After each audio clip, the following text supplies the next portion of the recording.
We bring you the latest updates from the Pna Newsroom. President Ferdinand R. Marcos Jr. called for all involved stakeholders to guarantee free, fair, credible elections in the Philippines. At the first ever National Election Summit organized today by the Commission on Elections, Marcos urged the citizenry, civic groups, experts, and other stakeholders to cooperate and act on much-needed reforms in the electoral process. He said that poll results should be made accurate and unalterable through modern technologies to make the election system more reliable. The president also asked those involved to heed the recommendations of voters and experts to strengthen the people's trust and confidence in the COMELEC. The summit is a platform for the development of policies, plans, and programs in election administration, enforcement, and adjudication. The COMELEC is gearing up for the upcoming Barangay and Sangguniang Kabataan polls scheduled this October. It is therefore timely that we hold this summit to enhance the preparations for the upcoming Barangay and Sangguniang Kabataan elections in October this year, and all our other future electoral exercises. Following the death of Negros Oriental Governor Ruel Degamo, President Ferdinand R. Marcos Jr. ordered the Department of National Defense to suppress criminal activities and impunity in the entire Negros Island. Defense Secretary Carlito Galvez Jr. said the president directed him to give justice to the families of Degamo and the 8 other victims of the brutal attack last March 4. He said he was also told to restore normalcy and confidence of the people. Marcos also ordered to create a joint task force to step up and assist ongoing joint military and police operations. Said joint task force is tasked to carry out Marcos's order and search warrants. Meanwhile, Armed Forces Chief of Staff General Andres Centino said the AFP has been coordinating with the Philippine National Police, leading to the arrest of the suspects. Centino said that the joint task force shall be composed of AFP units based in the area and augmented by troops from outside of Negros. In Antique, about 570 families in Caluya who were affected by the oil spill were given financial assistance by the Department of Social Welfare and Development. The DSWD said the beneficiaries have been identified by the local government unit, most of whom are engaged in fishing and seaweed culture. The distribution took place from March 8 to 9 in Barangay Semirara, Sitio Sabang in Barangay Tiragbok, and in Sitio Liwagaw in Barangay Sibolo. Each family received 3,000 to 5,000 pesos. Apart from the cash assistance, the DSWD also provided 3,200 food packs to the affected families. DSWD 6 Crisis Intervention Section Beverly Salazar said the 570 beneficiaries are just the initial, considering that there are around 7,000 residents who have been affected by the oil spill.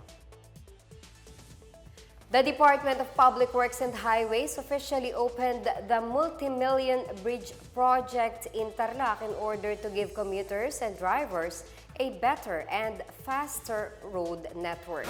The recently constructed bridge in Paniqui, Tarlac, worth 237.97 million pesos, connects the villages of Ramos, Paniqui, and Camiling.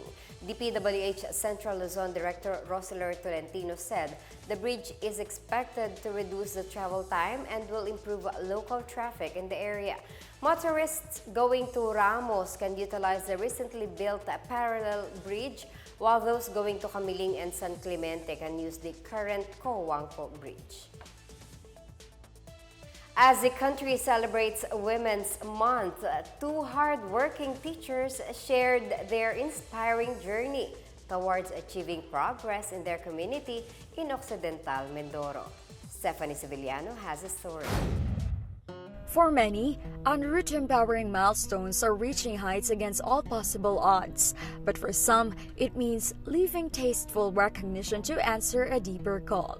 This seemed to be the response of primary teachers Davina and Lily, who chose to dedicate almost a decade and a half of their lives educating the indigenous tribe of Eraya Mangyan in Occidental Mindoro.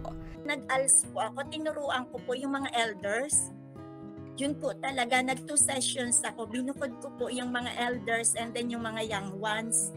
Divina said that her 15-year stay in Cabacao School Mamara Extension helped some IPs to improve their voting exercise. Moreover, Lily works with IP elders since some mangyan youth are no longer able to speak Eraya. Kaya yun po, tinutukan ngayon ng department namin ng education dito na kailangan muna pong iaano yung mga elders, kumbaga magkakaroon po ng pagsama-sama para sila ay maging kaagapay po naming mga guro para maiano yung curriculum nila, ma-implement na po para sa kanila. For both educators, teaching-learning process plays the most challenging part given the language and culture of learners. Secondary are their trying travels against flood during heavy rains. However, their passion for teaching surpasses technical boundaries, being moved by mangyan's daily struggles. Although may mga bata na nakakakain, minsan may bigas, but most of the time talaga is yung balinghoy or nami na sinasabi nila. So, pagdating ng tanghali, wala na po talaga. Kaya kaming mga teacher, kung ano yung kaya naming bitbitin, totoong buhay po yan, na wala naman na sa budget, ay talagang ginagawa po namin yun. This even served as a turning point for Lily to decide to stay in the area of IP learners. Agad pong tinanggap ko dahil sabi ko nga po, bata pa lang po ako, nakapamuhay na ako sa mga batang katutubo. Alam ko na yung mga kung paano sila nabubuli, paano sila na paano yung tingin sa kanila ganun kababa. So parang yun yung chance ko para sabi ko, ito na yung panahon. Kaya isa din po yun na sabi ko, magti-teacher ako. At in the end, both of the empowered teachers said their challenging move is a calling from God.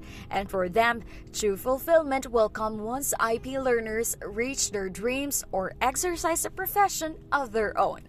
For the Pna Newsroom, I am Stephanie Sevillano.